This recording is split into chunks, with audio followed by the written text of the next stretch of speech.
Salutare, dragii mei, și bine v-am regăsit pe canalul meu de YouTube. De ceva vreme vă ameniți cu o prezentare a unor bocanci pe care am achiziționat în speranța că o să pot să îi utilizez în perioada, sezonul următor, adică sezonul de toamnă, iarnă, primăvară. Și pe care să vi pot prezenta la o primă vedere. Pentru că momentan nu sunt purtați. Sau încă nu sunt purtați. Este vorba despre modelul Scarpa Mescalito Trek GTX. Este un bocanc din categoria B pentru trasee montane, trasee de hiking, trekking, cum vreți voi, și trasee făcute cu un rucsac în spate, pe distanțe medii lungi și aș putea spune cu un rucsac de greutate medie spre mare, pe trasee care nu au pretenții foarte mari din punct de vedere tehnic. Cred că este și un pic cam greu să vorbim pe partea de iarnă de colțari pe o astfel de încălțare, dar nu știu. Anyway, dacă cineva poate să facă treaba asta, e în regulă, dar să știți că talpa este un pic cam flexibilă, nu avem rigiditate pentru colțari. Bun, plecăm de la scopul acestor bocanci, da? V-am spus deja pentru ce fel de drumeții sunt făcuți. Sunt foarte bine construiți, asta pot să o afirm.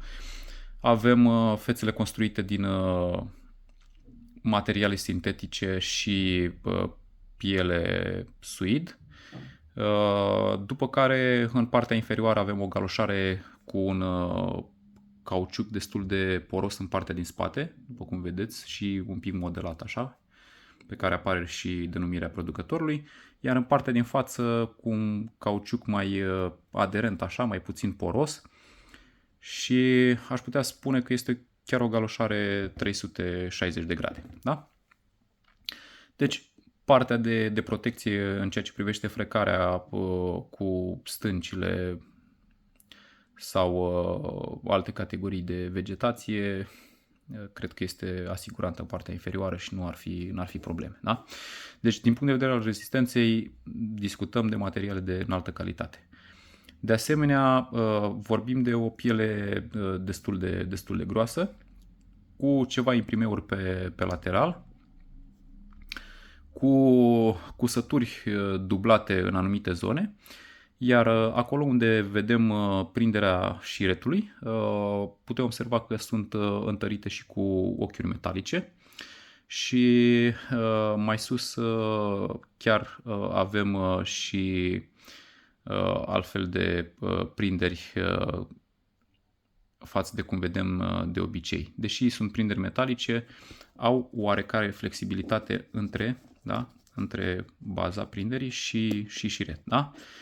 Ceea ce inspiră destul de multă calitate. Un nit care prinde destul de bine aceste ochiuri de material de piele și așa mai departe. De asemenea, vedem că ele se continuă și pe partea de încheietură, în așa fel încât să avem un suport al încheieturii piciorului gleznei foarte bun. Da? Bun. Încă o dată, piele de calitate bună, aș putea spune, și cusături duble aproape peste tot pentru a crește rezistența bocancilor pe termen lung. De asemenea, în partea superioară, pentru flexibilitate, vedeți cum bine știți de pe la modele de la Sportiva, întâlnim ceva goluri, da? Care sunt confecționate din materiale sintetice și ranforsate pentru a asigura mobilitate în zona gleznei. Partea de superioară, așa, aș putea spune că este un material foarte plăcut, nu este o sită simplă cum am văzut pe la cei de la Loa și chiar și pe la unii bocanci de pe la Sportiva. Este un material care în completare cu buretele din interior pare foarte plăcut la atingere, foarte confortabil și-l vedeți și voi. În partea din față avem limba bocancului, o limbă care inițial debutează cu o parte din piele, după care continuă cu un material sintetic care îți dă impresia de licra, dar de fapt este un material foarte, foarte dur, da? Adică nu cred că ar fi probleme din punct de vedere al rezistenței. Avem și un inel prin care trece șiretul și asta va asigura o stabilitate limbii pentru a nu aluneca în lateral. Mai sus, din nou ranforsare cu piele, cum știm la majoritatea bocancilor că este, și brandul pe o bucată de material sintetic. Da? Haideți să vă arăt un 360, partea din față. Vedem că aici nu avem peste vârful bocancului, să zic așa, o ranforsare. Talpa se termină brutal, dar nu cred că vor fi probleme din punct de vedere al dezlipirii. Da? Denumirea producătorului, câteva elemente de design interesante, inelul care ne ajută la partea de încălțare. Vedem că avem un model cu o membrană Gore-Tex care ne ajută la protejarea vis-a-vis de apă. Da? Sunt impermeabile și împreună cred cu rezistența tratării din exterior, cred că fac o treabă foarte bună pe partea de impermeabilitate și respirabilitate în același timp. Da? Deci vedeți și diferența dintre cele două materiale, adică acest cauciuc. Ăsta este mai poros, partea din spate, și partea din față este mai fin, da? Pare mai aderent.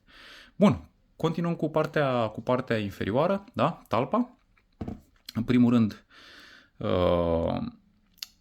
vedem că avem aici, pe partea de ranforsare pe lateral,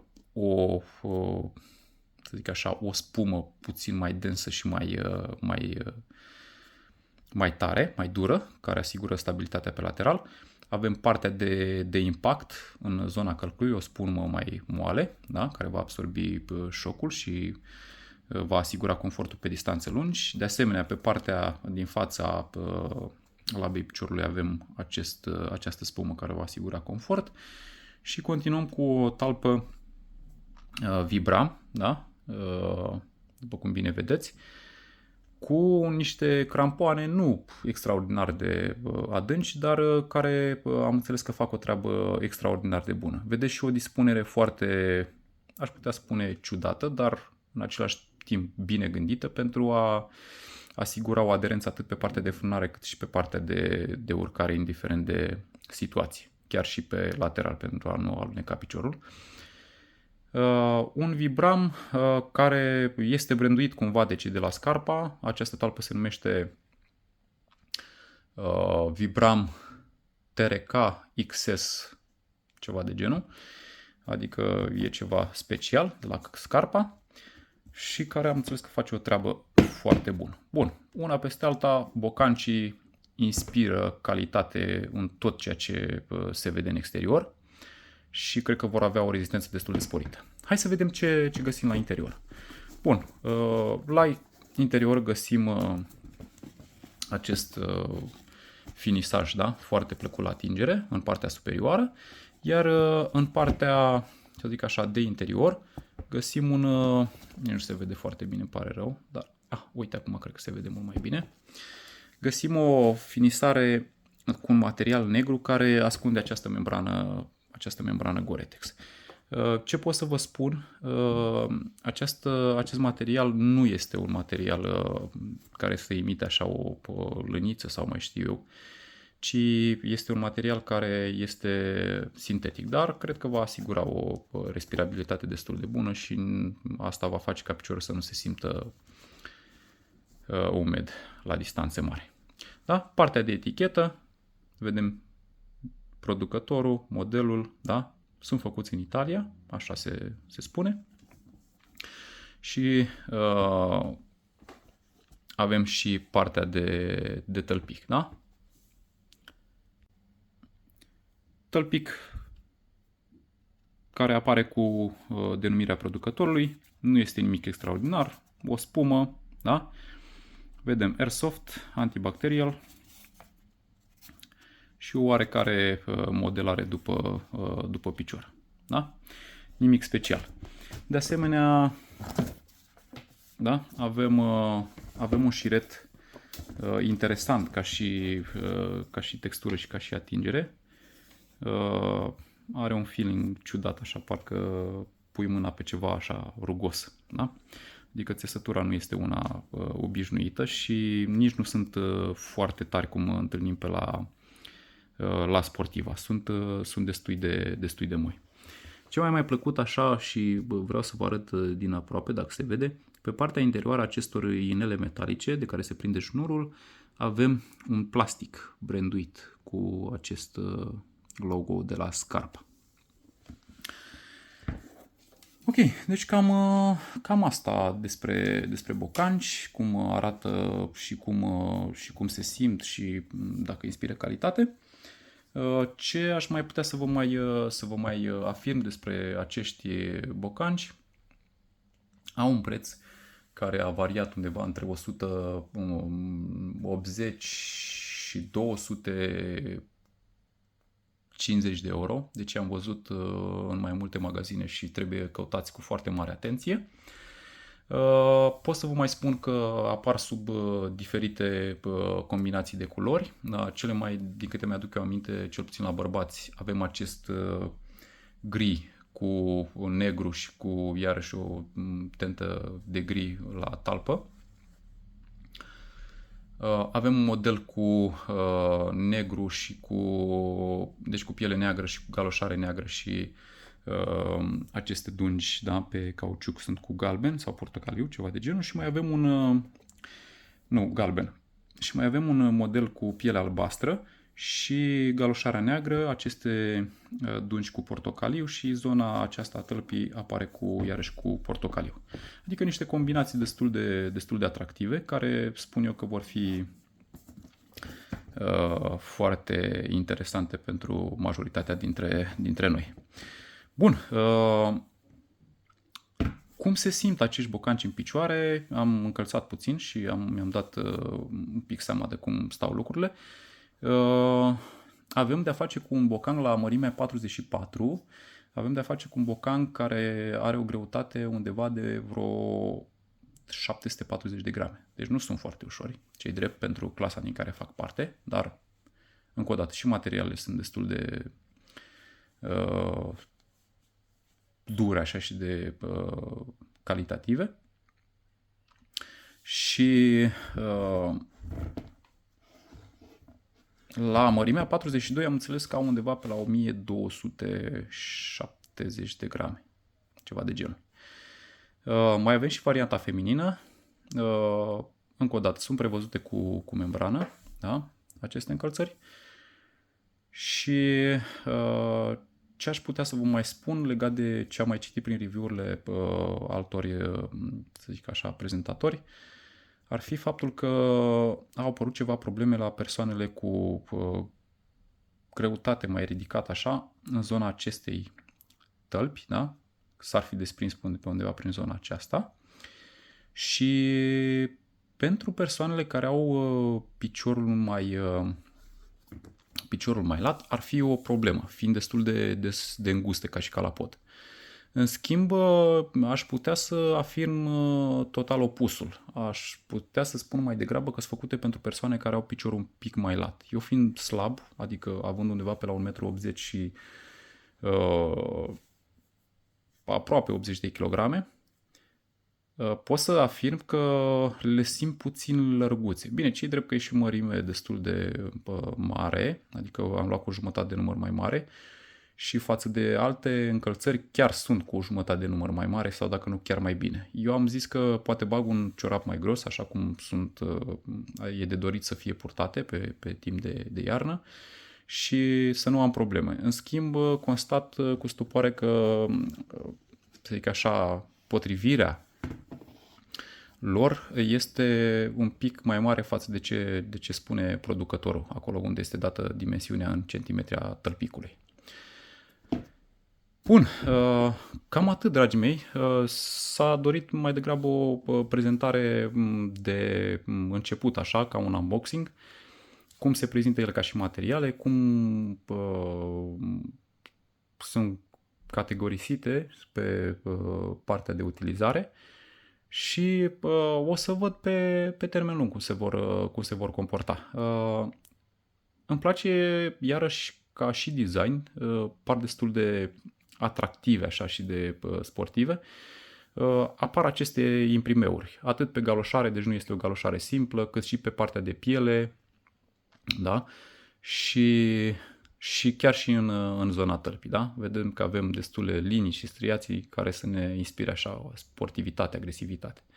Sper să fac o treabă bună, sper să am parte de drumeții plăcute cu ele și dacă vă încântă și pe voi și le găsiți cumva la vreo reducere, că altfel atârnă destul de mult la buget, aș înclina să spun că merită a fi cumpărate.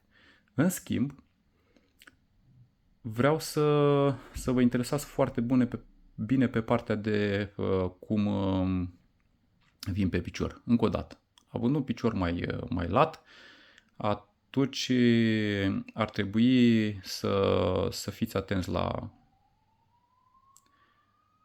accesare. Da? Deci trebuie să fim atenți din acest punct de vedere. Cam atât, dragii mei.